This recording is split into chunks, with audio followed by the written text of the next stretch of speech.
Gayatri college Sanchore के online class में आप सभी विद्यार्थियों का स्वागत है। नमस्कार। बीए द्वितीय वर्ष राजनीति विज्ञान विषय के अंतर्गत हम अरस्तु का अध्ययन कर रहे हैं। आज हम अरस्तु महोदय के संपत्ति के संबंध में जो विचार हैं उनका अध्ययन करेंगे। देखिए, अरस्तु के संपत्ति संबंधी विचार को पढ़ने से पहले हम एक बार पुनः प्लेटो के संपत्ति संबंधी विचार को दोहराते हैं। आप सभी को पता है, आपने पिछले वीडियो में भी देखा कि प्लेटो संपत्ति के संबंध में अपना जो साम्यवाद का जो सिद्धांत प्रतिपादन किया है, वो कहते हैं कि जो सैनिक वर्ग और शासक वर्ग अर्थात अभिभावक वर्ग संपत्ति नहीं रख सकेगा। केवल संपत्ति उत्पादक वर्ग को ही प्रदान करने की बात करते हैं। ये कहते हैं कि उत्पादक वर्ग भी अपने पास एक सीमित संपत्ति रखेगा जिससे उसकी आवश्यकताओं की पूर्ति हो सके।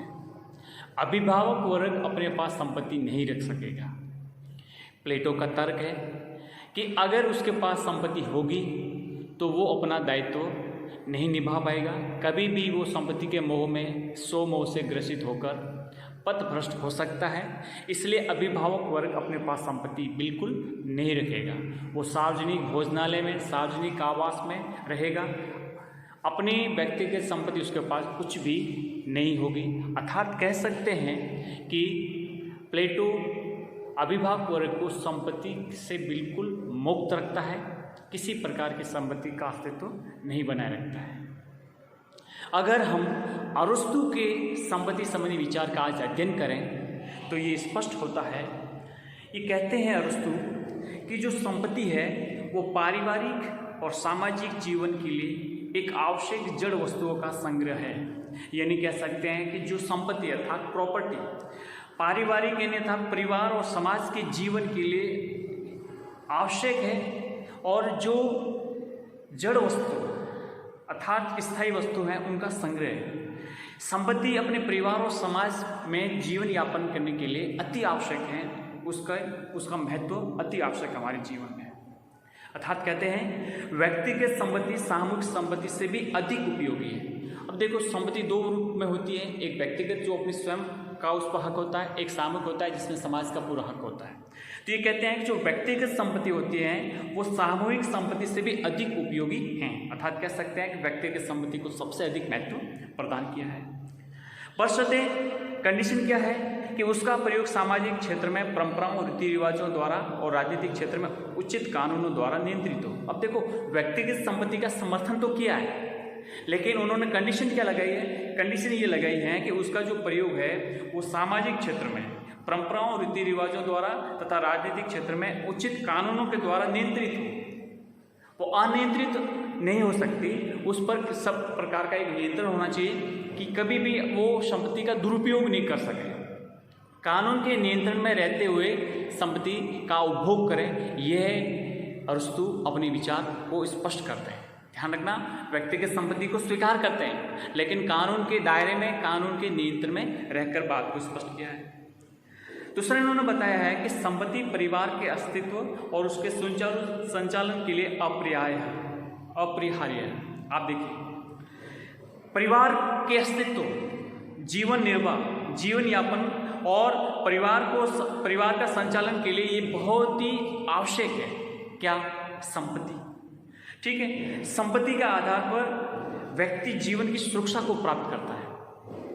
बिना संपत्ति के व्यक्ति के जीवन की सुरक्षा नहीं हो सकती, क्योंकि अपनी आवश्यकताओं की पूर्ति संपत्ति के माध्यम से ही कर सकता है। ठीक है, अतः कह सकते हैं कि निजी संपत्ति अर्थात व्यक्तिगत संपत्ति सद जीवन के लिए अति आवश्यक है और जीवन जीने के लिए बेहद महत्वपूर्ण तत्व अर्थात स्थान रखती है। संपत्ति से ही सुख की प्राप्ति हो सकती है, यानी सुख को प्राप्त करने का एक जो साधन है वो क्या है? संपत्ति है। इसलिए संपत्ति जीवन का एक अनिवार्य तत्व के रूप में भूमिका अदा करती है। सुख संपत्ति से ही प्राप्त हो सकता है, ऐसा अरस्तु का मानना था। आप देखेंगे कि अरस्तु ने अपने जो नागरिकता का आधार प्रदान किया है, क्योंकि अरस्तु के जो नागरिकता संबंधी विचार थे वो हमने पढ़े समझे थे। उसमें क्या स्पष्ट किया है उन्होंने कि नागरिकता उसी को प्रदान की जा सकती है जिसके पास संपत्ति है, क्योंकि अरस्तु का अपना कथन है कि अपने जीवन की आवश्यकताओं की पूर्ति करने के लिए दो प्रकार के जो एक तत्व होते हैं, एक सजीव और निर्जीव। सजीव में दास होते हैं और निर्जीव में संपत्ति होती है। अगर दास और संपत्ति दोनों हैं तो ही अपनी आवश्यकताओं की पूर्ति हो सकती है, अन्यथा नहीं। तो ये कहते हैं कि जो नागरिकता है, नागरिकता का जो आधार उन्होंने रखा है, बेस रखा है, वो क्या है? संपत्ति है। ठीक है, तो आप देखेंगे कि जो स्वामी वर्ग है, जो शासक वर्ग है, अर्थात जो कुलीन वर्ग है, वो अपने विधायी और प्रशासनिक या न्याय संबंधी कार्यों को पूर्ण करने के लिए उनको अवकाश की आवश्यकता होती है, और अवकाश तभी प्राप्त हो पाता है उनको या मिल पाता है जब उनके पास संपत्ति हो, उनके पास दास हो। ठीक है, तो उन्होंने स्पष्ट किया है कि उसी व्यक्ति को ही नागरिकता मिल सकती है जिनके पास निजी संपत्ति होती है। ठीक है, दूसरा, अरस्तु संपत्ति को एकमात्र साधन मात्र मानता है, साथ ही क्योंकि ये जीवन यापन के लिए बेहद अनिवार्य है। प्रत्येक परिवार के पास उतनी संपत्ति होनी चाहिए जितनी उसके पास समुचित जीवन यापन के लिए आवश्यक होती है।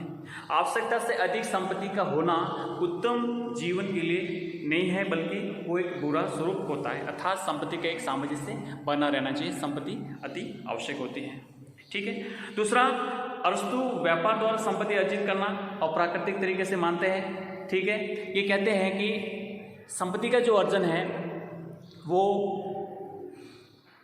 प्राकृतिक तरीके से होना चाहिए, अप्राकृतिक तरीके से नहीं, यानी ऐसे मतलब तौर तरीकों से प्राप्त नहीं होनी चाहिए जो मतलब समाज के लिए एक प्रकार से गैर कानूनी हो या अप्राकृतिक रूप से हो। इसलिए संपत्ति का अर्जन हमेशा व्यवहारिक तरीके से होना चाहिए, क्योंकि किसी पर किसी का शोषण या अत्याचार करके किसी प्रकार की संपत्ति को नहीं प्राप्त किया जा सकता। अरस्तु ने जो संपत्ति का जो विभाजन किया है, यानी कह सकते हैं कि संपत्ति का जो अलग अलग प्रकारों में जो विभाजन किया है, तो उसमें किस किस प्रकार से है, तो उन्होंने पहला बताया है कि संपत्ति व्यक्तिक हो किंतु उपभोग सामूहिक हो। अर्थात संपत्ति भले ही संपत्ति का जो स्वरूप है वो व्यक्तिगत हो, किंतु जो उपभोग है उसका जो तरीका है वो सामूहिक होना चाहिए, उसका सामूहिक रूप से उसका उपभोग करने चाहिए। दूसरा, इन्होंने बताया कि संपत्ति सामूहिक हो, इसका उपयोग व्यक्ति हो, अर्थात एक दूसरे के पूरक के रूप में स्थापित किया है कि व्यक्तिगत है तो सामूहिक उपभोग सामूहिक हो, और अगर संपत्ति सामूहिक हो तो इसका उपभोग व्यक्ति हो। तीसरा बताया कि संपत्ति सामूहिक हो तथा इसका उपभोग भी सामूहिक हो, अर्थात जब सामूहिक है तो उपभोग भी सामूहिक हो।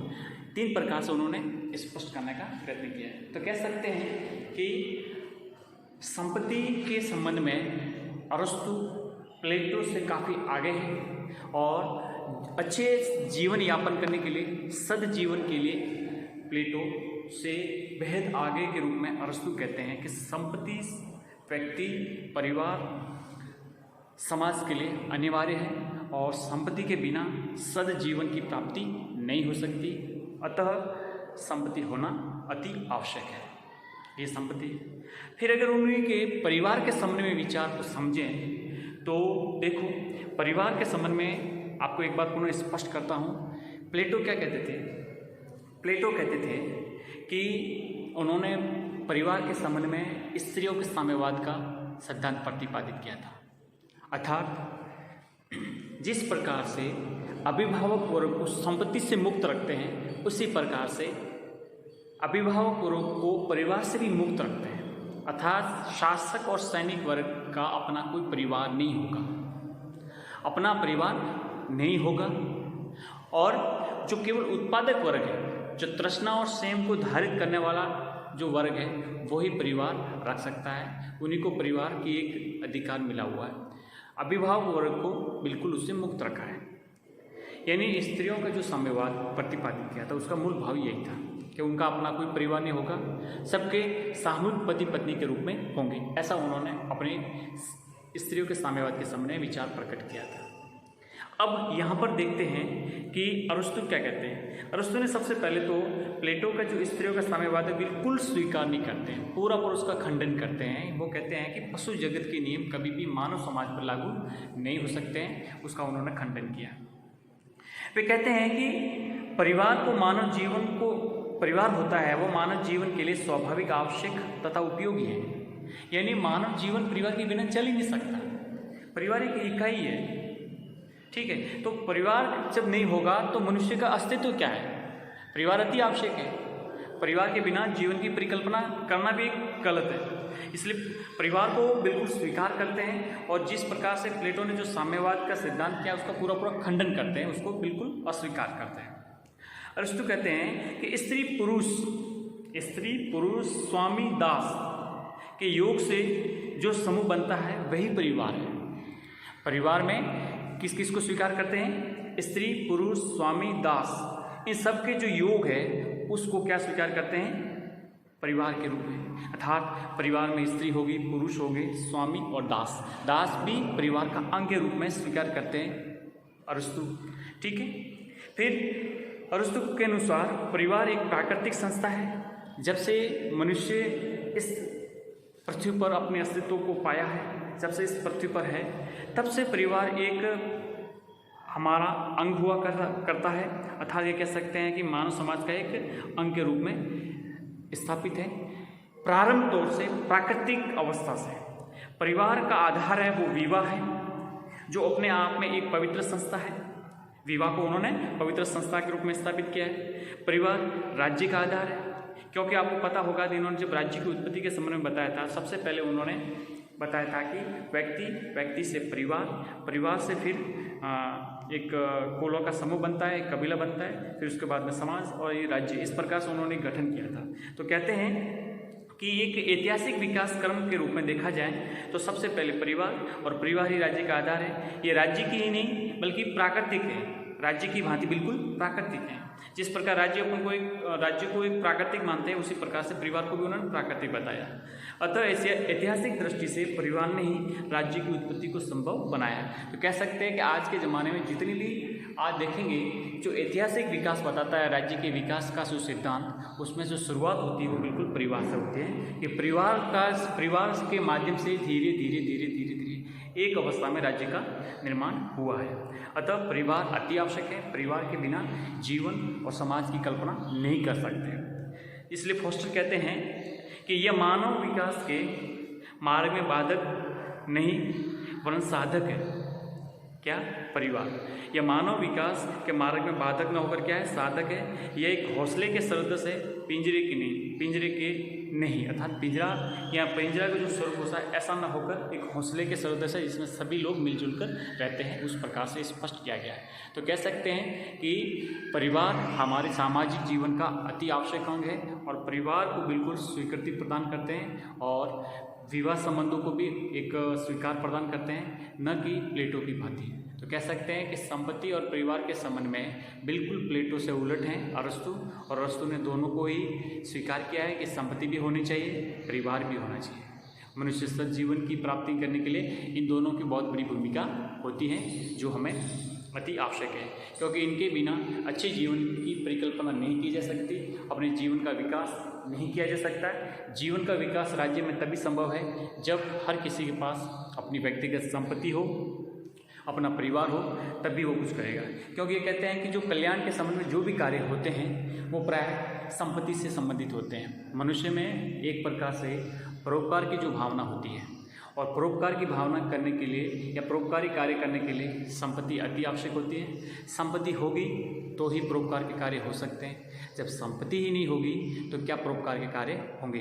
अतः संपत्ति के माध्यम से मनुष्य के अंदर एक नए विचारों का आविर्भाव होता है, और नए विचारों से फिर मनुष्य, क्योंकि आवश्यकता ही आविष्कार की जननी होती है, तो जब उसके पास अपने विचार विमर्श करने के लिए सब कुछ इस प्रकार के संपत्ति का माध्यम होंगे तो वो फिर अपने अच्छे जीवन की ओर आगे बढ़ सकता है, अग्रसर हो सकता है।